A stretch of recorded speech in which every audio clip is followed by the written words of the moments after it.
Hi everyone, कैसे हैं आप सब। मैं उम्मीद कर रहा हूँ आप सब बेहद शानदार होंगे। इस वीडियो में हम डिस्कस करेंगे कुछ बहुत इंपॉर्टेंट टॉपिक विच इज़ कि अगर आपका रिजल्ट कल अनसक्सेसफुल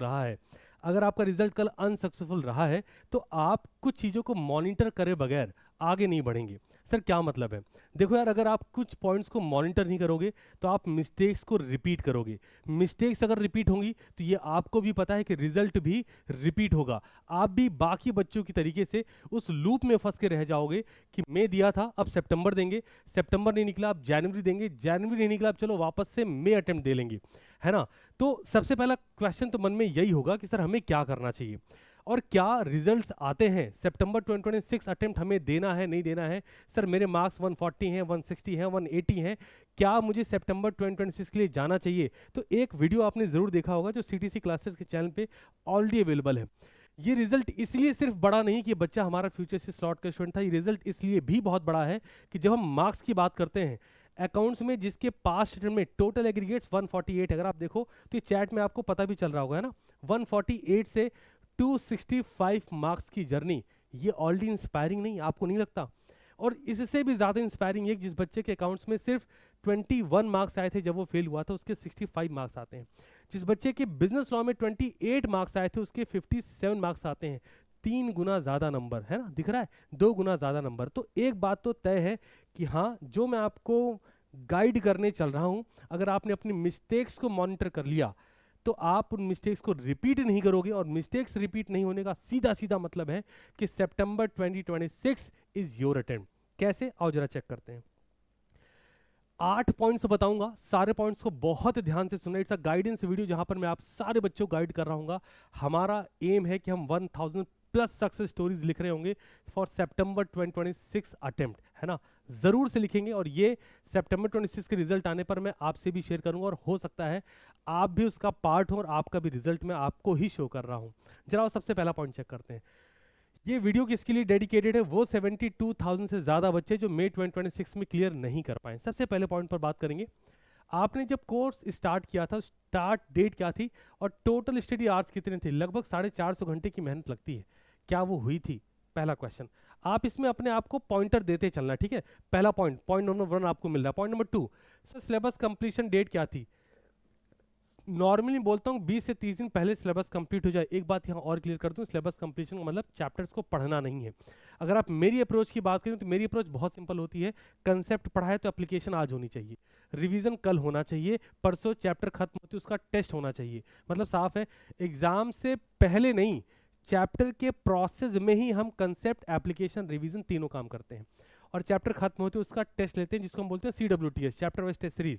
टेस्ट कंप्लीट हुआ, जैसे 2-3 चैप्टर कंप्लीट हुए, अब कंबाइंड टेस्ट हुआ, फिर full syllabus paper before the final examination हम खुद कंडक्ट करते हैं। क्या ये हुआ था? ये चेक करने की जरूरत है। टोटल सिलेबस कितना कंप्लीट हुआ था? अगर आपका सिलेबस 80% भी कंप्लीट था, मैं नहीं बोल रहा हूँ 100% कंप्लीशन, मैं बिल्कुल इसको नहीं कह रहा, अगर आपका सिलेबस 100% कंप्लीट था, when I am saying syllabus completion, इसका मतलब समझते हो ना, चैप्टर्स का हर कंसेप्ट पढ़ा हो, हर एग्जाम्पल पढ़ा हो, क्वेश्चंस की प्रैक्टिस करी हो, रिवीजन किया हो, टेस्ट लिखा हो।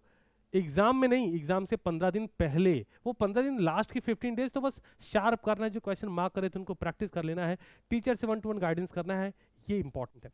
अगले पॉइंट पर आओ। जब हम सिलेबस कंप्लीशन की बात करें तो आप यहाँ पे एक हाईलाइटेड पॉइंट देख रहे होगे। सर क्या ये सही होता है क्या? मैं बोलूँगा आपको कुछ नहीं करना, सीटीसी क्लासेस की ऐप इंस्टॉल करो, वहाँ पे फ्री में आपको डेमो सेक्शन में, फ्यूचर सीए में डेमो सेक्शन में फ्री में आपको दिख जाएगा कि हम लोग कैसे काम कर रहे होते हैं। कंसेप्चुअल क्लास करी है तो on the same day, when I am saying same day मतलब सेम डे, उसकी न्यू केस स्टडीज, रिवीजन भी हुआ, क्वेश्चन प्रैक्टिस भी हो गई। ये हुआ था कि नहीं, है ना, स्पेशली फॉर बिजनेस लॉ ये हुआ था कि नहीं, चेक करने की जरूरत है। आगे बढ़ते हैं। कितने CWTS, कितने चैप्टर टेस्ट लिखे आपने? अबव 25 अगर आपका है, अबव 25 का मतलब अकाउंट्स, लॉ, मैथ्स को मिला के अगर आपका 25 से ज़्यादा टेस्ट आपने लिखे हैं, आप 100% गुड स्कोर कर पाएंगे। तो ये ध्यान रखें, कम से कम 5 से 40 टेस्ट होने चाहिए थे मिनिमम। आप स्केल करोगे अपने आप को 5 to 40 के बीच में, 40 टेस्ट होने चाहिए लगभग लगभग हर सब्जेक्ट में। 10-10 चैप्टर के टेस्ट तो लिखने ही थे, मतलब एक चैप्टर का एक टेस्ट तो आपको लिखना ही लिखना था। बट अगर आपने कम से कम 25 टेस्ट लिखे होंगे ओवरऑल तो आप फिर भी सेफ साइड पे थे। आगे बढ़ते हैं जरा। आईसीए मॉड्यूल का कवरेज हुआ था क्या? जितने एग्जाम्पल दिए हैं, जितने क्वेश्चन दिए हैं, क्या आपने खुद से बैठ के बनाए थे? क्या लाइव क्लासेस में आपको करवाया गया था क्या? अगले पॉइंट पर आओ। आपने, मैं फिर रिपीट कर रहा हूँ, बिजनेस लॉ में new case studies chapter wise क्या मिनिमम 200 क्वेश्चन, मैंने 250 लिखे बट मिनिमम 200 क्वेश्चन नहीं। व्हेन आई एम सेइंग नहीं, इसका मतलब क्या है सर? अगर आप किसी ऐसे से गाइडेंस ले रहे थे जिसने बोल दिया कि 2 mock test paper, 3 mock test paper, 3 RTP, 3 PYQ कर लो बस हो गया, नहीं सर। आप आईसीआई का पिछले 3 अटेम्प्ट से पेपर का स्टैंडर्ड देखो। मैं बहुत अनबैस्ड वे में आपको गाइड कर रहा हूँ, है ना? प्लीज इसको अंडरस्टैंड करें और इसको वीडियो को आप अपने बाकी दोस्तों से भी शेयर करें, क्योंकि अगर आप समझो यार, मिस्टेक्स को रिपीट करते जाओगे, कोई पुराना गाइडेंस कोई आपको पुराने लेवल पे दे रहा है कि बेटा कुछ नहीं करना, 3 एमटीपी, 3 आरटीपी, 3 पीवाईक्यू कर लो, पिछले 3 अटेम्प्ट 2 अटेम्प्ट का पीवाईक्यू उठा के चेक करो कौन से मॉक टेस्ट पेपर से क्वेश्चन मैच कर रहा है। बिल्कुल ही न्यू सेट ऑफ क्वेश्चंस आ रहे हैं। अगर पेपर में बिल्कुल ही नया चीजें हो रही हैं, 7 मार्क्स से क्या लेंदी क्वेश्चन बन रहे हैं, तो आप उसके लिए प्रिपेयर क्यों नहीं करेंगे और लास्ट मोमेंट क्यों करेंगे? ड्यूरिंग प्रिपरेशन फेज में ये काम क्यों नहीं होगा, ये आपको सोचना है ना? पास 2 अटेम्प्ट की अगर आपने पीवाईक्यू कर लिए हैं, एमटीपी, आरटीपी, पीवाईक्यूज, प्रैक्टिस में मोर देन सफिशिएंट है। 6 पॉइंट ये हो गए। Point number 7, number of detail revision. When I am saying detail revision, तो इसका मतलब साफ है डिटेल रिवीजन कितने किए गए हैं? कम से कम 2 होने चाहिए, एक ड्यूरिंग प्रिपरेशन फेज और दूसरा एग्जामिनेशन से पहले का फेज। बस आपको लोग बोलेंगे 3 revision, 4 revision. Revision is a loop जो आपको फंसा कर रखता है। आपको एक प्रश्न अपने आप से जरूर पूछो, आज जब मुझे आज सुन रहे हो, जेन्युइन लेवल पे पूछो और मुझे कमेंट में भी बताना जरूर, क्या तुमने रिवीजन नहीं किया था क्या? इसको सोचना तुम, जिस भी अटेम्प्ट में तुम्हारे 1 अटेम्प्ट लग गए, 2 अटेम्प्ट लग गए, 3 अटेम्प्ट लग गए, क्या तुमने रिवीजन नहीं किया था क्या? सोच के देखो, तुमने रिवीजन बहुत सारी, revision is a scam in today's era. क्योंकि आप भाई समझो, रिवीजन उनका होता है, उन चीजों का होता है जो चीजें डेप्थ में पढ़ी गई हूँ, जिनके डिटेल समझे गए हो सब कुछ, फिर रिवाइज कर लिया, मतलब आता है और रिवीजन हुआ। मेजॉरिटी क्या कर रही है? पहले भी 1 शॉट देखा था, अभी 1 शॉट देख रहे हैं, आगे 1 शॉट देख लेंगे, रिवीजन रिवीजन रिवीजन। नहीं सर, हर चीज को एक प्रॉपर समय लगता है, उतना समय उसमें लगाओ अगर आप एक प्रोफेशनल एग्जाम को सच में क्वालिफाई करना चाह रहे हो। इस पे अपने आप को मॉनिटर करना है ना। अगला, क्या आपने कम से कम 2 सैंपल पेपर, जैसे हम लोग कोर्स में होते हैं तो हम लोग 2 पेपर लेते हैं बिफोर फाइनल एग्जाम, 100 नंबर के एग्जाम से पहले एग्जाम, है ना? हम लोग सीटी से क्लासेस पे कंडक्ट करते हैं। तो वही मैं आपसे पूछूं, आपने जहां से भी प्रिपरेशन करी थी, अनबाइस्ड लेवल पे सिर्फ ये सोचना है कि आपने 2 पेपर बिफोर फाइनल एग्जाम लिखे थे, ये सोचना है। आगे बढ़ते हैं ना। रेट योर परफॉर्मेंस, हमने 8 पॉइंट किए। अगर आपके 8 आउट ऑफ 8 आ रहे हैं, मतलब ये पहले में 1 आउट ऑफ 1, 2 में भी आपको 1 मार्क्स, 3 में भी 1 मार्क्स, 4 में भी 1 मार्क्स, 5 में, सब में 1 मार्क्स अगर मिल गए, तो अगर आपने 8 पॉइंट सेटिस्फाई किया है, बिलीव मी आपने डिस्टिंक्शन के साथ पास किया होगा। 75 मिनिमम मार्क्स होंगे एक सब्जेक्ट में आपके। अगर आप 7 आउट ऑफ 8 भी पा रहे हैं तो भी आप 100% पास होंगे। आप चेक कर सकते हैं इसको, पास विद डिसेंट मार्क्स। अगर आप 6 आउट ऑफ 8 है तो आपने डिसेंट मार्क्स के साथ पास कर लिया होगा, 220 240 नंबर आपके रहे ही होंगे। बट अब इसके नीचे अगर 5/8 है तो हो सकता है आप पास हुए भी, हो सकता है फेल हो गए हो, इसमें कोई दो राय नहीं है। 200 205 210 224 नंबर पाके बच्चा कई बार पास भी कर जाता है, कई बार फेल भी कर जाता है। मेरे पास भी ऐसे बहुत सारे रिजल्ट आए हैं, बच्चे बिजनेस लॉ में 34 36 38 39 पाके फेल हुए हैं। लेकिन हर बात पे हम आईसीआई को ब्लेम नहीं कर सकते, प्लीज इस बात को समझने की कोशिश करिए। हमें भाई आप आईसीआई को ये नहीं कह सकते पेपर ऐसे बना के दो, नहीं, आप अपनी प्रिपरेशन का लेवल बढ़ा सकते हो, है ना। जरा आगे बढ़ते हैं। बट अगर 5 से बिलो आपका है ना, कि 8 पॉइंट में से आपके 4 सेटिस्फाइड हो रहे हैं, 3 सेटिस्फाइड हो रहे हैं, 2 सेटिस्फाइड हो रहे हैं, तो आपको आपका रिजल्ट पता है कि हाँ आप सक्सेसफुल नहीं कर पाए। नाउ मैंने बोला आप 8 पॉइंट को जरूर से मॉनिटर करो। ये पीडीएफ मैं टेलीग्राम पे प्रोवाइड कर दूंगा कुछ ही वक्त में, है ना। मुझे प्लीज एक प्रॉमिस करके जाना कि हाँ सर, वो 1000 सक्सेस स्टोरीज जो आप लिखने वाले हो उसमें मैं भी पार्टिसिपेट करूंगा और मैं सितंबर 2026 को डेफिनेटली क्लियर करूंगा। इंस्पाइट ऑफ कि आपको ये डर लग जाए, एक बात मैं बता देता हूँ, 148 से 265 की जर्नी अगर पॉसिबल है ना, तो आप अपने आप को नंबर पे जज मत करना कि मेरे 190 मार्क्स आए हैं, मैं तो आराम से सितंबर 26 लिख ही लूंगा और मैं पास कर जाऊंगा, ऐसे मत जज करना। और मेरे 140 150 160 मार्क्स आ गए हैं, मैं तो सितंबर 26 लिखने के लायक ही नहीं हूं, ऐसे भी जज मत करना। ना ओवर कॉन्फिडेंट होना, ना अंडर कॉन्फिडेंट होना। पहले मॉनिटर कर लो 8 पॉइंट में आप कहां गलती कर रहे हो, वो मिस्टेक पता लग जाएगी, उसको रेक्टिफाई करके देंगे हम। और मिस्टेक रेक्टिफाई हो गई तो रिजल्ट आपको भी पता है कि रेक्टिफाइड डेफिनेटली होगा।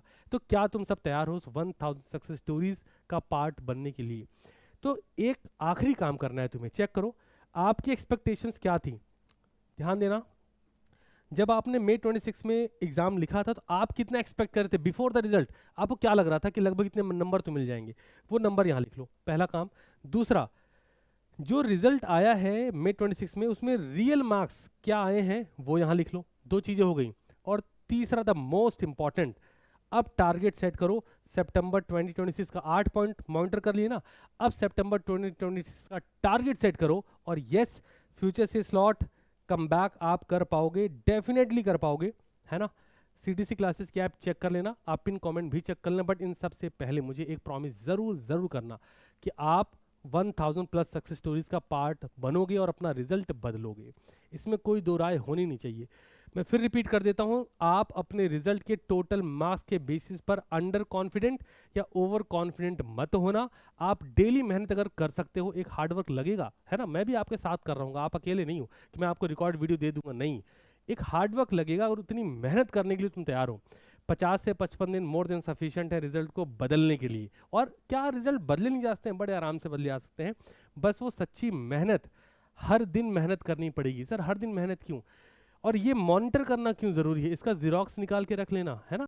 आपको पता होना चाहिए हर दिन पढ़ने बैठोगे। क्योंकि क्या होगा, जब आज रिजल्ट, आपको कल रिजल्ट मिला है ना, तो आप एक ऐसे डिलेमा में होगे, आपको अगले एक हफ्ते अगर आप सितंबर 26 टारगेट करोगे तो आप बहुत मेहनत करोगे। यकीन मानो मेरी बात का, बहुत मेहनत करोगे। क्योंकि सबकी नजरें आप पर होंगी कि पढ़ रहा है नहीं पढ़ रहा है। खुद को भी तुम देख रहे होगे, यार मैं नहीं पढ़ा था इस वजह से फेल हो गया। और एक हफ्ते, एक महीने बीतते बीतते आप खो जाओगे। फिर आप वही वन शॉट और वही मिस्टेक्स, उसी लूप में फंसोगे और सितंबर 2026 को वापस से कहीं ना कहीं रिजल्ट अनसक्सेसफुल कर जाओगे। तो मैं बस अनबैच लेवल पे तुम सबको गाइड करना चाह रहा हूँ कि मिस्टेक्स को मॉनिटर करो और खुद से प्रॉमिस करो कि जो मिस्टेक्स 8 पॉइंट पर हो रही हैं, जहाँ पे भी हो रही हैं, उन मिस्टेक्स को हमें रिपीट नहीं करना है। बाकी पिन कमेंट चेक करिएगा। And yes, ready for September 2026 attempt. हम लोग 1000 प्लस सक्सेस स्टोरीज के लिए बिल्कुल रेडी हैं। आपका भी रिजल्ट उसका एक पार्ट होना चाहिए। Thank you so much for watching this video. मिलेंगे बहुत ही जल्द। मैं आपको गाइड करता रहूँगा। CTC क्लासेस को सब्सक्राइब करके रखो और अपने दोस्तों के साथ ये वीडियो शेयर ज़रूर कर देना। All the very best.